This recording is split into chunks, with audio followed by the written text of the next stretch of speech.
Écoutez, je pense il était important pour nous, après plusieurs années de présence sur le marché sénégalais, de réunir l'ensemble de la communauté de l'écosystème de paiement digital du marché, qui a beaucoup évolué depuis quelques années, à savoir que Visa a travaillé pendant des décennies avec les banques, mais de nouveaux acteurs tels que les fintechs, les opérateurs télécoms, sont des acteurs qui comptent maintenant dans l'industrie du paiement. Donc il était important pour nous d'organiser une rencontre de ce genre où nous venons partager notre agenda d'accélération de paiement digital au Sénégal, mais également de pouvoir contribuer à renforcer les liens entre ces différents opérateurs.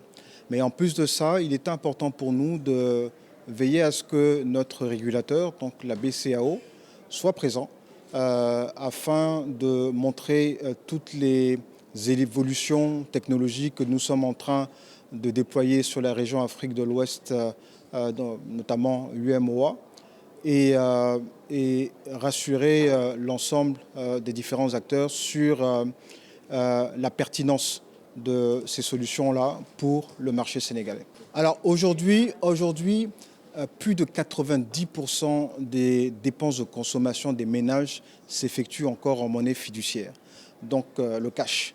Et à partir du moment où 90% sont dans le digital, 5%, 10% sont dans le 90% sont dans le paiement fiduciaire, pardon, et 10% sont dans le paiement digital. Donc Visa fait partie de ces 10%. Alors, c'est vraiment d'accélérer le paiement digital. Parce qu'on a constaté qu'une accélération de 1% du paiement digital dans une économie émergente impacte positivement son PIB de 3%.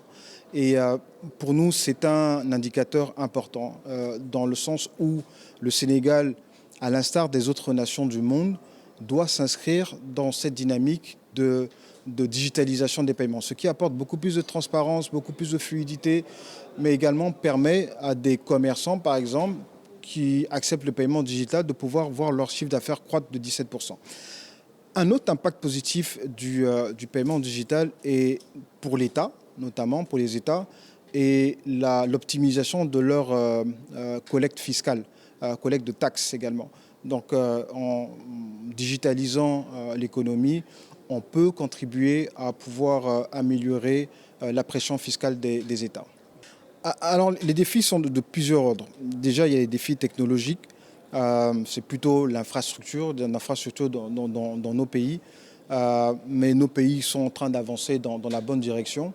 Il y a les défis de l'éducation également, éducation financière, s'assurer que nos populations à qui on propose ce type d'outils, de solutions de paiement, soient en mesure de comprendre ces solutions-là. Parce qu'il serait terrible de donner des solutions de paiement à des personnes qui ne comprennent pas l'essence de ces solutions. Donc, il est important d'expliquer comment ça fonctionne et d'expliquer comment est-ce que l'utilisation de ces outils de paiement peut impacter positivement les opérateurs économiques notamment. Donc, en acceptant le paiement digital, par exemple, je prends l'exemple d'une vendeuse de fruits et légumes au marché. En acceptant le paiement digital, elle se donne la chance de pouvoir bénéficier de solutions de crédit que peuvent lui octroyer des microfinances ou des banques afin de pouvoir accroître leur activité. Et sans éducation à la base, cette personne-là ne comprendrait pas quel serait ce bénéfice-là pour elle. Donc c'est extrêmement important pour nous.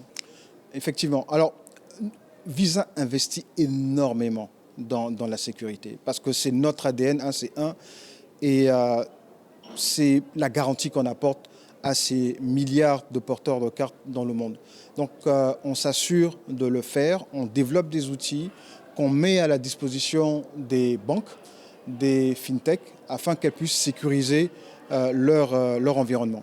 Et bien entendu, on n'est pas le seul apporteur de solutions aux acteurs bancaires et autres, mais je peux considérer que nous sommes un des meilleurs en termes de sécurité et nous travaillons au quotidien afin de pouvoir sensibiliser l'importance pour banques d'intégrer ces outils de sécurité. Mais je pense qu'il est important pour nous également de communiquer un peu plus à la population pour que la population ait les bons réflexes, ne pas partager son code, faire attention aux emails qu'on reçoit pour ne pas, parce qu'il y a beaucoup de tentatives de fraude par email et autres. Donc il est également de notre responsabilité de veiller à ce que les populations également aient ces informations-là afin de se prémunir de tout risque ou de toute tentative de fraude.